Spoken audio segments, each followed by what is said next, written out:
ታሪካችን የሚጀምረው ጁን የምትባል አንዲት በአስራዎቹ ዕድሜ ውስጥ የምትገኝ ልጅ እያሳየን ሲሆን ከእናቷ ጋር ወደ ሚላን ጣሊያን አዲስ የመጣች ወጣት ናት። እናቷ ሰዓሊ ስትሆን እሷ ደግሞ ከአባቷ ተለይታ ለረጅም ጊዜ ኖራለች። ወደ አዲሱ ትምህርት ቤቷ ከማምራቷ በፊትም ከ2 ዓመት በፊት ከዚህ ዓለም በሞት የተለየውን የወንድሟን ፎቶ ለማየት ጸጥ ያለ ጊዜ ትወስዳለች። ከዚያም እናቷን ተሰናብታ በመቻኮል የሀብታም ነጋዴዎችና የሀያላን ባለስልጣናት ልጆች ወደ ሞሉበት ታዋቂ ትምህርት ቤት ትገባለች። እዚያ እንደደረሰችም አማሊያና ብሌ የተባሉ ተማሪዎች የእነሱን ቡድን እንድትቀላቀል ይጋብዟታል። እነሱ ዘመናዊ፣ በራሳቸው የሚተማመኑና በማህበራዊ ደረጃቸው አናት ላይ መሆን የለመዱ መሆናቸው በግልጽ ይታያል። ጁን በበኩሏ ትኩረት ላለመሳብ የቻለችውን ያህል የምትሞክር ጠንካራና ተራ ወጣት ትመስላለች። አማሊያና ብሌም ጓደኛቸው ካደረጓት በኋላ ምንም ጊዜ ሳያጠፉ በስራቸው አድርገዋት ትምህርት ቤቱን ያስጎበኟታል። እንዲሁም በዚሁ ትምህርት ቤት ውስጥ ነገሮች እንዴት እንደሚሰሩ ፈጣን ማብራሪያ ይሰጧታል። በዚህ መሃል ግን እየተራመዱ ሳለ የጁን ትኩረት በድንገት ጄምስ ወደሚባለው አንድ መልከ መልካም ተማሪ ይሳባል። ጄምስ ከውጭ ሲታይ ማራኪ ሊመስል ይችላል፣ ነገር ግን ስለሱ የሚወራው ነገር ጥሎ አልነበረም። እሱ ሴሰኛ በመባል የሚታወቅ ሲሆን ከዚሁ በላይ ደግሞ የሚፈራ የጎዳና ላይ ተደባዳቢ በመሆኑ አማሊያ በፍጥነት ጁንን ከእሱ እንድትርቅ ታስጠነቅቃታለች። ጁንም ወደ ክፍል ስትገባ ፕሮፌሰር አሌክስ በሁሉም ሰው ፊት ራሷ እንድታስተዋወቅ ከነገራት በኋላ አንድ ባዶ ወንበር ላይ ትቀመጣለች። ከጎኗ ደግሞ ዊል የተባለ ብልህ፣ ጸጥተኛና ለብቻው መሆን የሚመርጥ አይነት ልጅ አለ። ጁንም ከዊል ጋር ማውራት ጀምረው በመጨረሻ የምትግባባው የተረጋጋና የተለመደ ሰው ያገኘች ይመስል ነበር።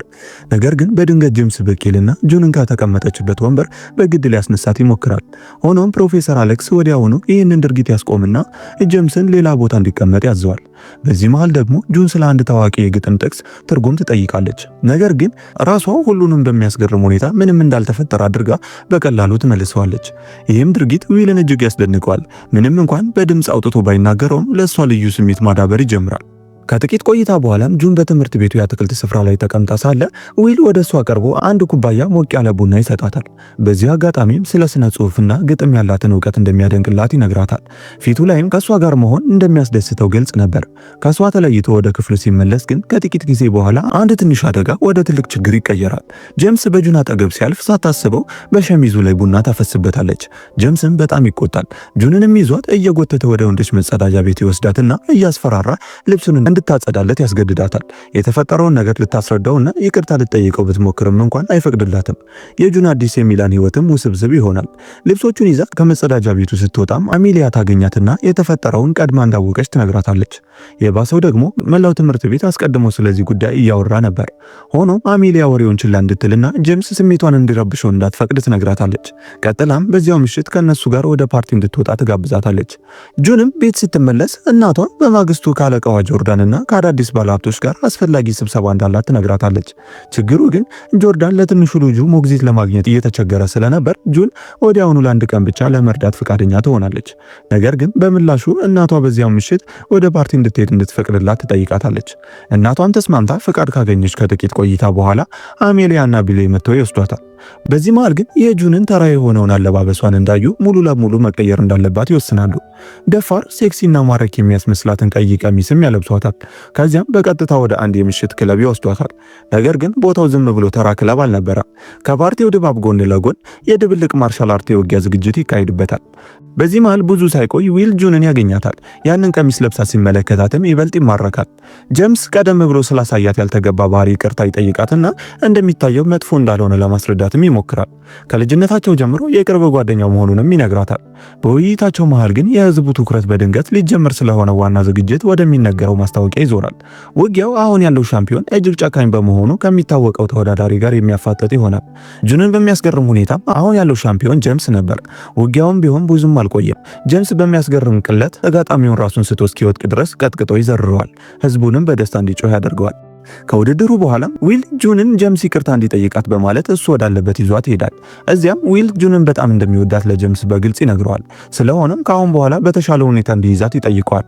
በመሃል ግን ሁለቱ ጓደኛሞች ሲያወሩ ጁን በአቅራቢያዋ ባለው የቆሻሻ መጣያ ውስጥ አንድ እንግዳ መርፌ ታስተውላለች። በቅጽበትም ጄምስ ስትሮይድ እየተጠቀመ ሊሆን ይችላል የሚል አስጨናቂ ጥርጣሬ በአእምሯ ውስጥ ወዲያውኑ ይፈጠራል። ነገር ግን በደንብ ተጠግታ ከማያቷ በፊት የጄምስ አሰልጣኝ የሆነው ኦስቲን በድንገት ያቋርጣታል። እሷም ወደ ቦታዋ ስትመለስ ሁሉም ሰው በፓርቲው እየተዝናናና እየጨፈረ ትመለከታለች። ዊልም መጠጥ ለማምጣት ለጥቂት ጊዜ ትቷት ይሄዳል። ነገር ግን ጁን ከሌላ ሴት ጋር ሲያወራ ታስተውላለች። አሜሊያም ያቺ ሴት የዊል የቀድሞ የፍቅር ጓደኛ ዳንያ እንደሆነች በግዴለሽነት ታስረዳታለች። ጁንም ከአሜሊያ ጋር የነበራትን ውይይት እንደጨረሰች በድንገት ከጄምስ ጋር ፊት ለፊት ይገናኛሉ። ጄምስም ያለ ብዙ ማብራሪያ ክለቡን ለቃ እንድትወጣ ሊያስገድዳት ይሞክራል። ከዊል ህይወት እንድትርቅም ያስጠነቅቃታል። አልፎ ተርፎም እንደ ዊል ያሉ ሀብታም ወንዶችን ብቻ የምታሳድድ አይነት ሴት ነች ብሎም ይከሳታል። ጁንም በዚህ ተበሳጭታ ወደ ቤቷ ስትመለስ ከዊል የት እንዳለች የሚጠይቅ መልእክት ይደርሳታል። እሷም በክለቡ ውስጥ ስለተፈጠረው ነገር ላለመንገር የምታስተካክለው ጉዳይ ስለነበራት ቀድማ እንደወጣች ብቻ ትነግረዋለች። ዊልም ውይይታቸውን ከመጨረሳቸው በፊት በሚቀጥለው ቀን ሚላን ውስጥ አንድ የጥበብ ህንፃ ሊያስጎበኛት መውጣት እንደሚፈልግ ሲነግራት በደስታ ትስማማለች። ስለሱም የማወቅ ጉጉት ያሸንፋታል። ማህበራዊ ሚዲያዎቹን ከፍታ ስትመለከትም የጄምስን በርካታ ፎቶዎች ታስተውላለች። ምንም እንኳን ባህሪውን መሸከም ባትችልም በሚገርም ሁኔታ ማራኪ የሚያደርገው የሆነ ነገር እንዳለ ማመን ነበረባት። ትዕይንታችንም ወደ ቀጣዩ ቀን ሲወስደን በማግስቱ ዊል ጁንን ከሚላን ታሪካዊ ህንፃዎች በአንዱ ዙሪያ ለእግር ጉዞ ይወስዳታል። በከተማይቱ ውስጥ ሲዘዋወሩም ስለ ትርፍ ጊዜ ማሳለፊያዎቻቸው፣ ስለ ህልሞቻቸውና ወደፊት ስለሚያስቡት ነገሮች ያወራሉ። ዊልም ከጄምስ ጋር ስላለው የረጅም ጊዜ ጓደኝነት ጥቂት ያካፍላታል። አንዳንድ ጊዜ አሰልችና ግዴለሽ ቢሆንም በውስጡ ግን በሚያስገርም ሁኔታ ታማኝና ቅን ጓደኛ እንደሆነና በተጨማሪም ሴቶች በቀላሉ እንዲወድቁለት የሚያደርግ የተለየ ውበት እንዳለው ይናገራል። ነገር ግን ጁን ወዲያውኑ አትስማማም። በሷ እይታ ጄምስ በራሱ ከመጠን በላይ የሚተማመን ትዕቢተኛ ሰው ከመሆን የዘለለ አልነበረም። በንግግራቸው መሃልም ድባቡ በድንገት ይቀየርና ዊል ጁንን ጠጋ ብሎ ይስማታል። ከዚያን ጊዜ ጀምሮ ሁለቱም በይፋ ፍቅረኛሞች ይሆናሉ። ከጥቂት ቆይታ በኋላ ግን ለእናቷ የገባችውን ቃል በመጠበቅ ዊልን ተሰናብተው የጆርዳንን ትንሹ ልጅ ጃስፐርን ለመንከባከብ ታመራለች። እዚያ እንደደረሰችም ጃስፐር በአባቱ ፊት ሊታሰበው እንደሚችል በጣም አሪፍ፣ ትሁት፣ ደስተኛና በፈገግታ የተሞላ ልጅ ሆኖ ይታያል። ነገር ግን ጆርዳን እንደወጣ የጃስፐር እውነተኛ ባህሪ ይወጣል። ልጁ በሚያስገርም ሁኔታ ተንኮለኛና ለመቆጣጠር አስቸጋሪ ሆኖ ይገኛል። ጁንም እሱን ለመያዝ በቤቱ ዙሪያ ከኋላው ስትሮጥ በድንገት አንድ የሚያስገርም ነገር ታገኛለች። ጃስፐር የጆርዳን ትንሹ ልጅ ብቻ ሳይሆን የጄምስ ታናሽ ወንድምም ጭምር ነው። በዚህ መሃል አባታቸው ተመልሶ አብረው ምሳ እየበሉ ሳለም ጆርዳን ስለ ቤተሰቡ ህይወት ጥቂት ማውራት ይጀምራል። ከቀድሞ ሚስቱ ጋር እንደተፋታና በሚያሳዝን ሁኔታ በጥቂት ወራት ውስጥ አንድ መጥፎ ሰው ካገባች በኋላ ነገሮች ወደማይሆን ደረጃ አምርተው አሁን በከባድ የአእምሮ ችግሮች እየተሰቃየችና በአእምሮ ሕክምና ሆስፒታል ውስጥ ሕክምና እየተከታተለላት እንደምትገኝ ይናገራል። ጄምስ ግን አባቱ ስለ እናቱ እንደዚያ ሲያወራ መስማቱ ንዴቱን ወዲያውኑ ይቀሰቅሰዋል።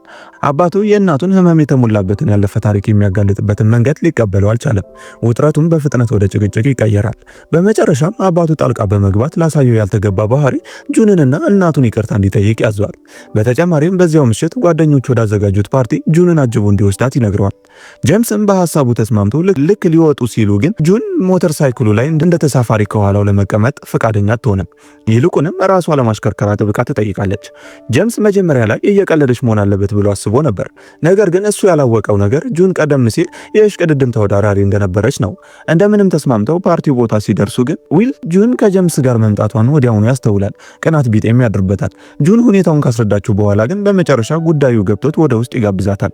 ፓርቲውም ሌላ ውጊያ ለማስተናገድ ይዘጋጃል። ጄምስም ዳግመኛ ሊወዳደር ፕሮግራም ተይዞለት ለውጊያው እየተዘጋጀ ሳለ ጁን ኦስቲን ጄምስን መርፌ ሲወጋው ታስተውላለች። ተጨንቃም ወዲያውኑ ስለሱ ትጠይቃለች። ነገር ግን ጄምስ ችላ ብሏት በህይወቱ ውስጥ ጣልቃ እንዳትገባ ይነግራታል። እሷም ዊልን ፍለጋ ላይ እያለች አንድ ሰው በድንገት መንገዷን ዘግቶ ሊተናኮላት ይሞክራል። ዊልና ጄምስን በትክክለኛው ሰዓት ብቅ ብለው ሰውየውን በፍጥነት ደብድበው ይጥሉታል። ነገር ግን ያጠቁት መላጣ ሰው በመጪው ውጊያ የጄምስ ተጋጣሚ መሆን የነበረበት ሰው ሆኖ ይገኛል። ይህም ኦስቲንን እጅግ ያስቆጠዋል። ለተፈጠረው ብጥብጥም ጁንንም ሳይቀር ይወቅሳታል። ፓርቲው ሲጠናቀቅም ጄምስ በጣም ሰክሮ ስለነበር ዊል ወደ ቤቱ እንዲያደርሱት ሐሳብ ያቀርባል። ነገር ግን በመሃል ረስቶት የመጣው ፖርሳውን ለማምጣት ወደ ውስጥ ሲመለስ ጄምስ በድንገት ጁንን ማሽኮርመም ይጀምራል። ጁንም መጀመሪያ ላይ ነገሩን ችላ ለማለት ትሞክራለች። ነገር ግን የጄምስ ውበት ቀስ በቀስ መከላከያዋን ይሰብረዋል። በመካከላቸው ያለው ስሜታዊ ውጥረትም ከጊዜ ወደ ጊዜ እየጠነከረ ይሄዳል። ልክ ሊሳሳሙ ሲሉ ግን ዊል በድንገት ይመለሳል። ጄምስም በጣም ቆንጆ እንደሆነች ነግሯት ምንም እንዳልተፈጠረ ለማስመሰል ይሞክራል። በዚያው ምሽትም ጁን ክፍሏ ውስጥ ብቻዋን ሆና በአስቸጋሪ ስሜታዊ አጣብቂኝ ውስጥ ገብታ ትታያለች። ሐሳቧ ውስጥ በአንድ በኩል ደግ የዋህና ሁልጊዜ ሐሳቢ የሆነ ዊል አለ። በሌላ በኩል ደግሞ ኃይለኛ መገኘቱ በሐሳቧ ውስጥ የሚመላለስባት ጄምስ አለ። ተኝታ እያሰበች ሳለም በድንገት ከጄምስ መልእክት ይደርሳታል። መልእክቱ ደፋርና በፈተና የተሞላ ነበር። መጀመሪያ ላይም ችላ ለማለት ትሞክራለች። ነገር ግን ጄምስ በማሾፍና በማታለል የተሞሉ የድምፅ መልእክቶችን መላክ ሲጀምር ጁን በስሜቶቿ ላይ ያላትን ቁጥጥር ማጣት ትጀምራለች። ፈተናውንም መቋቋም ከባድ ይሆንባታል። በዚህ መሃል ትዕይንታችን የሚቀየርና በማግስቱ ትምህርት ቤት ጄምስ ጁንን ያገኛትና ትላንት ማታ ስለተፈጠረው ነገር እየሳቀ እንደገና ይጠጋታል። በዚህኛው ጊዜ ግን ጁን እየተወረደች መስሎ ስለተሰማት በንዴት ትመልስለታለች። እፍረተ ቢስ ብላ እየጠራቸውም ከዊል ሊነጥቃት እየሞከረ እንደሆነ ተከሰዋለች። ቃላቶቿም ጄምስን ክፉኛ ይመቱታል። ንዴቱም ወዲያውኑ ይገነፍላል። ለሱ የማትመጥር ርካሽ ሴት ከመሆን የዘለለ ምንም እንዳልሆነችና መጀመሪያውኑ ሊያሽኮረምማት ያሰበበት ብቸኛ ምክንያቱ የዊል የፍቅር ጓደኛ ለመሆን በእውነቱ ብቁ መሆኗን ለመፈተሽ እንደነበረ ይናገራል። በዚህ መሃል በትምህርት ቤቱ የእረፍት ሰዓት ጄምስ ከኦስቲን የስልክ ጥሪ ደርሷል። ኦስቲንም የቀድሞ ተጋጣሚው ለድጋሚ ውጊያ መስማማቱንና አሁን ውጊያውን ለማድረግ ደህንነቱ የተጠበቀ ቦታ መፈለግ እንዳለባቸው ይነግረዋል። በተቻለ ፍጥነትም ወደ እሱ ጋር መጥተው እንዲያዘጋጀው ጫና ያደርግበታል። ጄምስም ምንም ጊዜ ሳያጠፋ ዳኒና ብሌን እርዳታ ጠይቆ ከትምህርት ቤቱም ብዙም በማይርቅ አሮጌ ሕንፃ ውስጥ ውድድር ያዘጋጃል። ኦስቲንም ልክ እንደ ሁል ጊዜው ውድድሩ ከመጀመሩ ከውጊያው በፊት ለጄምስ ሌላ መርፌ ይሰጠዋል። ነገር ግን በዚህን ጊዜ የሆነ የተለየ ነገር ይሰማዋል። በጄምስ አካል ውስጥ ያለው ምላሽ ከተለመደው በላይ በጣም ጠንካራ ነበር። አድሬናሊኑ ጨምሮም ስሜቶቹ ከቁጥጥር ውጭ መሆን ይጀምራሉ። ውጊያውን ካሸነፈ በኋላ በድንገት ከፍተኛ የመቅለሽለሽ ስሜት ይሰማዋል። መላው ሰውነቱንም ያሳክከዋል። ጁንም ይህንን ስታይ እሱን ለመርዳት በፍጥነት ትሮጣለች። ምልክቶችን ስትመለከትም እያጋጠመው ያለው ነገር የስትሮይድ አጠቃቀም ውጤት መሆኑን ወዲያውኑ ትገነዘባለች። በዚያው ቅጽበትም ባለፈው ጊዜዋ አንድ ህመም አጋጥሟቸው እንደነበረ ትዝ ይላታል። ወንድሟ በአንድ ወቅት ተመሳሳይ ነገር ውስጥ አልፎ እንደነበርና በመጨረሻ በስትሮይድ ምክንያት ህይወቱን እንዳጣ ትናገራለች። ይህንን እያስረዳች ሳለም ኦስቲን በድንገት በአቅራቢያዋ ብቅ ይላል። ጁንም እሱን ማየቷ እጅግ ያስቆጣታል። ወዲያውኑ ብስጭቷንም ሁሉ እሱ ላይ ታወጣዋለች። በሌላ በኩል ዊል ጁንን ፍለጋ ላይ ያለ በድንገት ጁን ከጄምስ ጋር ያለችበትን ፎቶ የያዘ መልእክት ካልታወቀ ቁጥር ይደርሰዋል። ምስሉም ወዲያውኑ በውስጡ ቅናት ይጭራል። ተጎድቶና ተበሳጭቶም በከፍተኛ ሁኔታ መጠጣት ይጀምራል። ብስጭቱንም በዳያና ላይ ይወጣዋል። በተመሳሳይ ጊዜ በጄምስና በጁን መካከል ያለው የፍቅር ስሜት ማደጉን ይቀጥላል። ቀስ በቀስ ለመደበቅ ሲሞክሩት የነበረው ስሜት ችላ ለማለት የማይቻል ይሆናል። ሁለቱ በመጨረሻ እርስ በራሳቸው እንደተዋደዱ ያምናሉ። ለመጀመሪያ ጊዜ ከተገናኙበት ጊዜ ጀምሮ በጸጥታ ሲፈጠር የነበረ ፍቅር። ነገር ግን ልክ ሊሳሳሙ ሲሉ ዳኒ አጣዳፊ ዜና ይዞ በፍጥነት ይገባና ዊል የሚጥል በሽታ እንደተነሳበት ይነግራቸዋል። ጄምስም ይህንን ሲሰማ ጁንን ወዲያውኑ ቀድማ ወደ ቤት እንድትሄድ ይነግራታል። ጁን ቤቷ ስትደርስ ግን ሌላ ድንጋጤ ይጠብቃታል። ኦስቲን በድንገት ቤቷ ውስጥ ብቅ ይላል። ሁኔታውን ይበልጥ አስፈሪ የሚያደርገው ደግሞ በዚያሽ ምሽት የጁን እናት ቤት አልነበረችም። ኦስቲንም ይህንን እድል ተጠቅሞ ከጄምስ ጋር ባለው ጉዳይ ውስጥ ጣልቃ እንዳትገባ ያስጠነቅቃታል። እምቢ ካለች ግን እሷንም ሆነ እናቷን ለመጉዳት ወደ ኋላ እንደማይል ይገልጽላታል። ጁንም በዚሁ ቅጽበት አንድ የሚረብሽ እውነት ታውቃለች። ኦስቲን የጄምስ እንጀራ አባት እንደሆነ ይነግራታል። እሱ ከሄደ ከጥቂት ቆይታ በኋላ ጁን ገና በድንጋጤ ውስጥ እንዳለች አንድ ሰው በሩን ያንኳኳል። በዚህን ጊዜ ግን ጄምስ ነበር። ነገር ግን የኦስቲንን ማስፈራሪያ ስለፈራች አሁን የሆነውን ነገር ላለመናገር ትወስናለች። ይልቁንም ሁለቱ ምሽቱን ስለ ፍቅር፣ ሕይወትና ጓደኝነት ሲያወሩ ያሳልፋሉ። ጄምስም የልጅነት ጊዜው ለሱ ፍጹም ቀላል አልነበረም። ወላጆቹ ሁልጊዜ በስራቸው የተጠመዱ ስለነበሩ በብቸኝነትና ስሜት ባዶነት ተከቦ ስላደገ ከጊዜ በኋላ ያ መገለል የተዘጋና ስሜቱ ቶሎ የሚቀያየር ሰው እንዲሆን እንዳደረገው ይናገራል። ቀጥሎም ዊል ከዲያና ጋር ስለነበረው ያለፈ ግንኙነትም ጥቂት ያካፍላታል። መጀመሪያ ላይ ግንኙነታቸው በፍቅርና በደስታ የተሞላ ፍጹም ይመስል ነበር። ነገር ግን ከጊዜ በኋላ ዳያና እጅግ በጣም ተቆጣጣሪ ሆነች። ዊል ደግሞ እንደታሰረ ይሰማው ጀመር። ለዚሁም ግንኙነቱን አቋረጠው። ነገር ግን መለያየቱ ከፍተኛ የመንፈስ ጭንቀት ውስጥ ከተተው። እሱም የዊል የቅርብ ጓደኛ እንደመሆኑ እሱ እንደዚያ ሲሰቃይ ማየት አልቻለም ነበር። ከዚያን ጊዜ ጀምሮ ዳግመኛ ሊጎዳው ከሚችል ማንኛውም ሴት ሊጠብቀው ቃል ገባ። አሁን ግን ነገሮች ተቀያይረዋል። ጄምስ ሊያርቃት ይገባው በነበረችው ሴት ላይ ራሱ ፍቅር እንደያዘው ይገነዘባል። እያደረገው ያለው ነገር ስህተት መሆኑን ቢያውቅም በውስጡ እያደገ ያለውን ስሜት ግን ማስቆም አልቻለም። ጁንም በውስጧ ከመጀመሪያው አንስቶ ለጄምስ ስሜት ስለነበራት የእሱ አይነት ተመሳሳይ ስሜት ይሰማታል። በዚያው ምሽትም በጸጥታው ጨለማ ውስጥ አብረው ጊዜ ሲያሳልፉ በመካከላቸው የነበረው ውጥረት ወደ ይበልጥ ቅርበት ወደሆነ ነገር ይቀየራል። ነገር ግን ንጋት ላይ ጄምስ ከጁን ቤት ውጭ ባለው ግቢ ውስጥ የወደቀ የሲጋራ ቁራጭ ያስተውላል። ይህም ኦስቲን ቀደም ብሎ እዚያ እንደነበረ እንዲገነዘብ ያደርገዋል። ጁንን እንዳስፈራራት በመረዳትም ወዳለበት ሂዶ ፊት ለፊት ይጋፈጠዋል። ከእሷ ህይወት እንዲርቅም በጥብቅ ያስጠነቅቀዋል። ዳግመኛ ሊጎዳት ቢሞክር ግን እስር ቤት ሊያስገባው የሚያስችለውን መረጃ አሳልፎ ሊሰጥ ዝግጁ መሆኑን ይነግረዋል። ትዕይንታችንም ወደ ቀጣዩ ቀን ያሸጋግረንና በማግስቱ ትምህርት ቤት አሚሊያ ጁንን ምሽት ላይ ለልደት ፓርቲዋ ልትለብሰው ስላሰበችው ቀሚስ አስተያየት ትጠይቃታለች። ነገር ግን ጁ ብዙም ትኩረት አልሰጠቻትም። አእምሯ በግልጽ ሌላ ቦታ ነበር። ከጄምስ ጋር ያሉ ነገሮች ወዴት እያመሩ እንደሆነ ስትጨነቅ በሐሳብ ጠፍታ እረፍት ያጣች ትመስላለች። በዚህ መሃል ጄምስ ወደ ክፍል ሲራመድ ስታስተውልም ወዲያውኑ ወደሱ ትሄዳለች። ጄምስም ተመሳሳይ ስሜት ይሰማዋል። በመካከላቸው ያለው ስሜት ይበልጥ ጠንክሯል። ነገር ግን ስሜቱን ለመቆጣጠር ራሱን ያስገድዳል። በተለይም ዊል ለጁን የፍቅር ባህሪ ሲያሳይ ማየት ለሱ በጣም ህመም ነበር። ትዕይንታችንም ወደ አሜሊያ ፓርቲ ሲወስደን ጁንና ዊል ፓርቲ ቦታ ደርሰው ከመኪና ሲወርዱ እንመለከታለን። አሜሊያን በደስታ ተቀበላቸውና ጁንን በፍጥነት ጎትታ በፓርቲው ዙሪያ ይዛ ትዞራለች።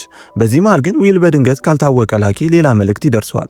በዚህን ጊዜ መልእክቱ ጁንና ጀምስ በፍቅር አብረው የሚያሳዩ ፎቶዎችን የያዘ ነበር። ዊልም በቅናት ተሞልቶ ወዲያውኑ ጀምስን ይጋፈጠዋል፣ ማብራሪያም ይጠይቀዋል። ጀምስም ነገሮች እንደሚመስሉት እንዳልሆኑ ሊያሳምነው ይሞክራል። ነገር ግን ዊል ጀምስን ለዓመታት እንደሚያውቀውና ጓደኛው የሆነ ነገር እየደበቀው እንዳለ እየተሰማው እንደሆነ ተናግሮ ሳያበቃ በተመሳሳይ ጊዜ ጀምስም ከጁን ጋር ያለበትን የተስተካከሉ ፎቶዎች የያዙ መልእክቶች ይደርሱታል። በደቂቃዎች ውስጥም ምስሎቹ በፓርቲው ላይ ባሉ ሁሉም ሰዎች መካከል መሰራጨት ይጀምራሉ። ክፍሉም ሞልቶት የነበረው ደማቅ ድባብም በድንገት ይጠፋና እይታዎች ጁንን በመፈረጅ ይተካሉ።